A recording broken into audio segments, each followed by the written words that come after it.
सध्या वैद्यकीय उपचार घेत आहेत आणि प्रत्येकाच्याच मनामध्ये हीच भावना आहे की त्यांनी लवकर बरं व्हावं.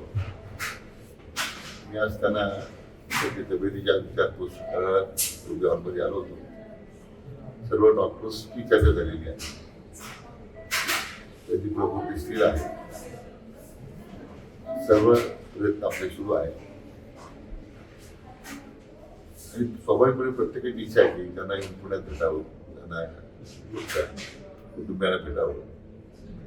माझ्या निमित्तानं सर्वांनाच विनंती आणि नम्र आव्हान आहे की आपण पुण्यात येऊन आणखी गर्दी करून हॉस्पिटलच्या आणण्यापेक्षा गैरसोय करण्यापेक्षा आणि त्यांच्या वैद्यकीय सेवेमध्ये काही व्यत्यय येण्यापेक्षा आपण प्रत्येकाने आपल्या घरी राहूनच प्रार्थना करावी